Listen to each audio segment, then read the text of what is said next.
श्री इन सभी का स्वागत करने के लिए हमारा विनम्र आग्रह है संयुक्त महासचिव पर्यावरण मंत्रालय डॉक्टर सुजीत कुमार वाजपेयी जी से।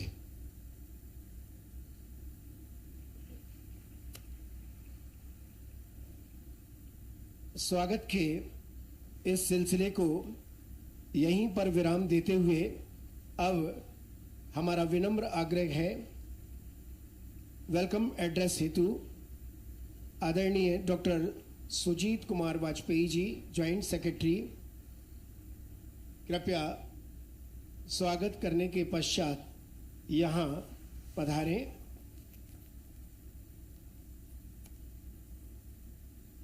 और अपना स्वागत उद्बोधन प्रस्तुत करें।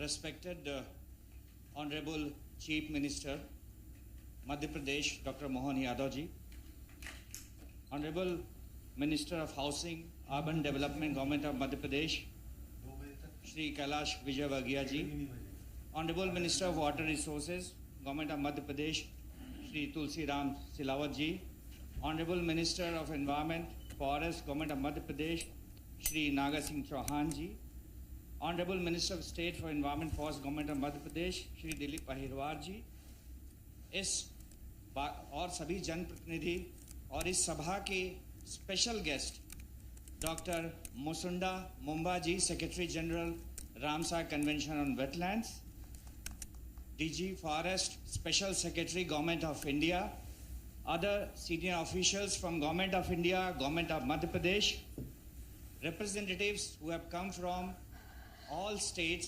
state wetland authorities, UT wetland authorities, site manager of our Ramsar sites, other participants, representative from print and electronic media. I'll take this opportunity to welcome all of you on behalf of Ministry of Environment, Forest and Climate Change, Government of India. At the outset, I would like to congratulate and wish you all the best for the World Wetland Day. आप सभी को world wetland day की बहुत बहुत बधाइयां और शुभकामनाएं। इससे पहले मैं शुरू करूं, एक अच्छी खबर के साथ मैं पूरे कार्यक्रम को शुरू करना चाहता हूं। जो 2 दिन पहले तक हमारे टोटल 75 रामसार साइट्स होते थे, आज के दिन वो बढ़ के 80 हो गए हैं, जिसकी घोषणा 2 दिन पहले की गई 5। And now I'll present an overview of the work that the Government of India has been doing incessantly with cooperation from all state governments and UT administration. India's national programming has considerably evolved in the last 4 decades. The ministry introduced a scheme for the conservation of wetlands in the 7th 5-year plan to enable the state governments to develop and implement management plans for prioritized wetlands. And ministry has continued support to the state governments for designing and implementing management plans for priority wetlands under centrally sponsored schemes such as National Plan on Conservation of Aquatic Ecosystems, Integrated Development of Wildlife Habitat covering wetlands located within Protected Area Network, and Scheme for Conservation of Mangroves and Coral Reefs. It is, however, apparent that in a country as diverse as India, as diverse wetland regime that India has, the focus on few significant wetlands with major financial assistance from the central government was insufficient to address the immense developmental pressure on this ecosystem. And that is why post-2014, 2014 के बाद से, the efforts have been made to broad base the wetland conservation efforts with a focus on decentralized governance. 2014 के बाद decentralized governance की तरफ भारत सरकार का focus हुआ है. And in 2017, the amendment to the Wetland Conservation and Management Rule was brought in, wherein the state wetland authorities and UT wetland authorities have been created as regulatory entities. And it is very encouraging to see that several states such as Madhya Pradesh, Tamil Nadu, Uttar Pradesh, they have also constituted district wetland committees to provide a platform for cross-sectoral coordination for wetland conservation at local level. At the core of ministry's support to the state government is an integrated management plan which forms the basis for the state government agency to define the pathway and action for achieving wise use.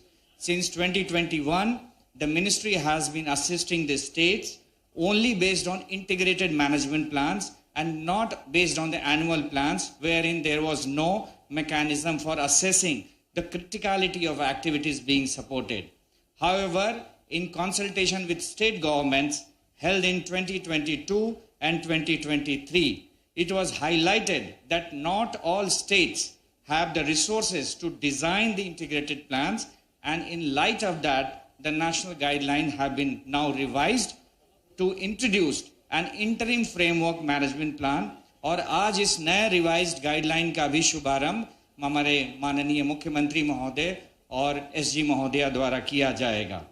तो Ramsar sites, जो ये Ramsar site पे हम बैठे हैं, they represent a unique international network of wetlands, conservation of which is very, very critical to sustenance of global diversity. India ने 1982 में Ramsar treaty को साइन किया था और तब से लेके 8 साल तक 1990 तक सिर्फ 4 साइट 8 सालों में जोड़े गए थे रामसर के लिस्ट में, और 2 दशक और बीते जिसमें सिर्फ 19 साइट जोड़े गए. लेकिन 2014 के बाद रामसर साइट डेजिग्नेशन को एक पॉलिसी पुश मिला है. The Ramsar site designation has received a significant policy push from the ministry and government of India since 2014, and 54 wetlands were added to the list, taking the tally to now 80 sites. So encouragingly, more and more states are coming forward to designate wetland as Ramsar site. आपके मध्य प्रदेश से अभी 4 जहां पे Ramsar site हैं, एक और Ramsar site का proposal Ramsar secretariat में जमा किया जा चुका है, तवा रिजर्वायर का. So with the area under Ramsar sites forming a considerable proportion of the total wetland regime, a dedicated scheme for these wetlands, Amrit Dharohar, was launched last year. It is the first time post-independence in the history of our nation that an announcement related to wetland was made in the national budget. And this 3-year initiative aims to encourage optimal use of wetlands, enhance biodiversity and carbon stock, generate ecotourism opportunities, and strengthen income generation for local community. Amrit Dharohar is being used as a platform for promoting effective and evidence-based management, not just for Ramsar sites, but to provide a demonstration effect on all wetlands in the country. The ministry also invites private sector partnership in wetland conservation, and we have also entered into coalition with CII, Confederation of Indian Industries, to enable business partnership for wetland conservation. So the campaign that we started last year in the name of Save Wetland campaign, I want to just present in brief कि जो हमने अपने target रखे थे, जो ground truth करने का 50,000 wetland का, आज हमने 1 साल के अंदर उस टारगेट को ओवर अचीव किया है. लगभग 75,000 वेटलैंड का हमने ग्राउंड ट्रूथिंग किया है, 20,000 वेटलैंड मित्रा हमने बनाए हैं, 5,000 से ज़्यादा हेल्थ कार्ड बनाया है. तो और जिस तरीके से मिनिस्ट्री पूरे स्टेट के राज्य सरकारों के साथ मिलकर काम कर रही है, भारत सरकार ने ये निर्णय लिया है कि जो सेव वेटलैंड कैंपेन हमने लास्ट ईयर शुरू किया था, उसके अंदर की जो गतिविधियां हैं उसको रेगुलर बेसिस पे आगे चल के रखना है. और हमारा ये उद्देश्य है कि सहभागिता से संरक्षण और संरक्षण से समृद्धि. इन्हीं शब्दों के साथ मैं अपने शब्दों को विराम देता हूं. धन्यवाद. धन्यवाद doctor Vajpayee, joint secretary ministry of environment forest. और अब मैं स्वागत उद्बोधन के लिए शहर के प्रथम नागरिक माननीय महापौर महोदय डॉक्टर पुष्पमित्र भार्गव को अनुरोध करता हूं कि वे अतिथियों का स्वागत करें.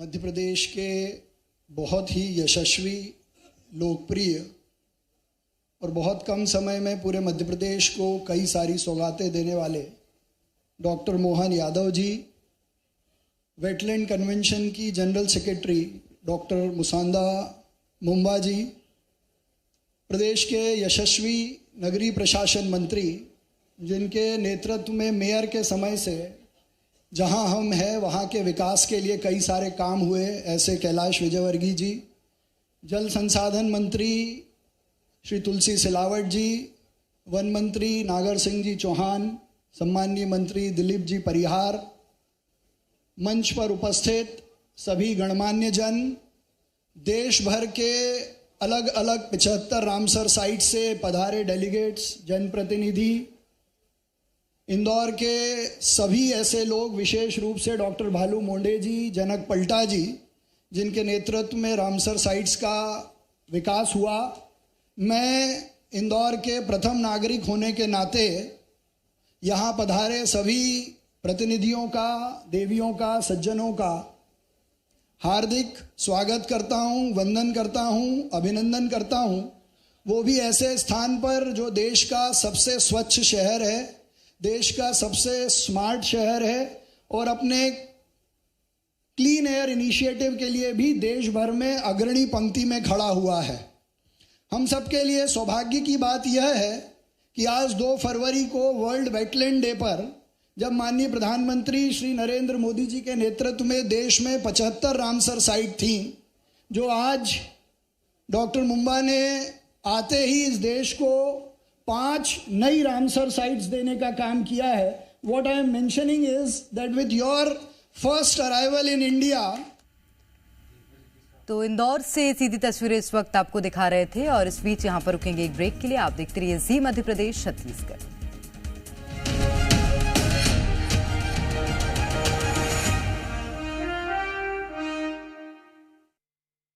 यशस्वी प्रधानमंत्री श्री नरेंद्र मोदी के नेतृत्व में संशोधित पार्वती काली सिंध चंबल ERCP लिंक परियोजना के त्रिपक्षीय समझौता ज्ञापन पर मध्य प्रदेश, राजस्थान और केंद्र सरकार के बीच MOU साइन किया गया।